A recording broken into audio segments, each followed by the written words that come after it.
name is Iqbal Dhaliwal, and I was batch of 1989, and I joined the school in 1974. So good to see you. So I stayed in the school for, or is it 75?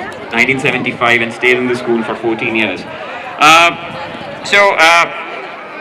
I want to just begin by acknowledging the huge debt of gratitude that the entire batch owes to the people who helped organize today. I know it was not easy. This organization started a year ago.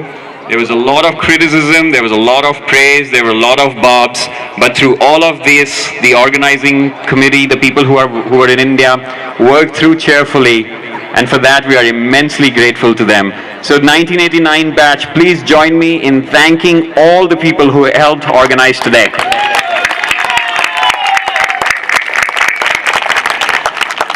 Thanks also to the amazing dedication of so many of the batchmates who flew in from so many different countries. When I last counted, there were at least 16 people who flew from a different continent to be here, and this has really made the day special for us. All right, so now, as I mentioned earlier, the process and the road to today wasn't really smooth. There were lots of people, and there were lots of criticism, and there were lots of things that people didn't like or didn't agree with. But there was one thing on which there was absolute unanimous consensus, and that was, please do not make this speech boring, and please make it contemporary.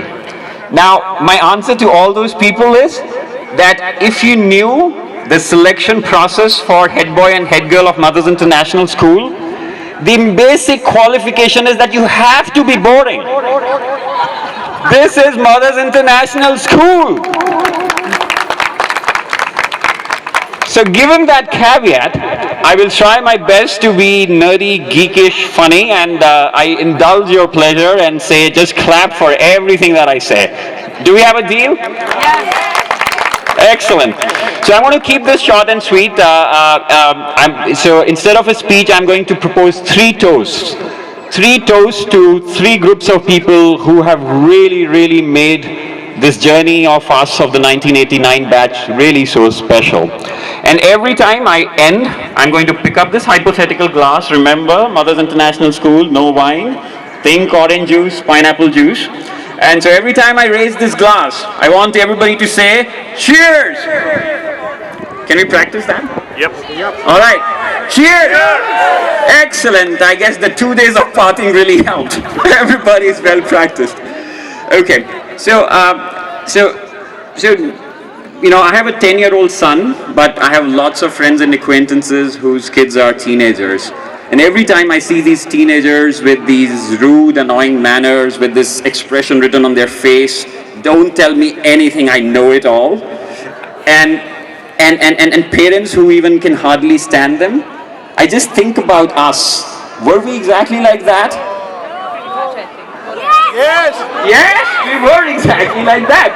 And despite being exactly like that, there was a set of amazingly dedicated teachers who set aside the expression on our face which said, don't tell me anything, I know it all, and kept persisting and persisting to make sure that we understand stuff. Those teachers included Mrs. Anima Chandra, who made sure we do Gacham Gacham Gachami and learn those tables till we died. Those teachers included Mrs. Ramachandran, who for me made maths so much fun. Those teachers included Mr. Bhalla, who made history come to life for us. It included people like Mr. Ghai and Mr. Ashish, who made sure that fitness was such an important part of a day. Mrs. Jubbal, Mrs. Goswami, who made biology come to life. Mrs. Madhu Verma, from whom civics was much more than just a hypothetical concept. So to all these teachers who were so amazing and so wonderful, let's raise our first toast of the day and say cheers and thank you.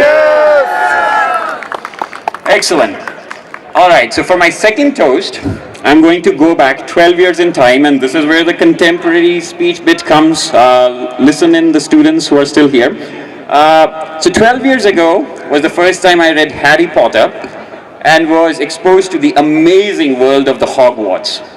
And I still remember putting that book down 12 years ago, looking at my wife, and I said, J.K. Rowling must have gone to mother school. Now, before you think I had a drink too much, let me tell you two things. I didn't, because I don't drink. And I have evidence. How many of you remember Hagrid? Do you know Hagrid? Yes, we do. Where are our hands? Yes, we do. Yes, we can. Excellent. So Hagrid, for those who are ignorant to the beautiful world of Harry Potter, was the groundskeeper. He was the person who was responsible for making sure that every child in the school had grounds and facilities which were safe and good.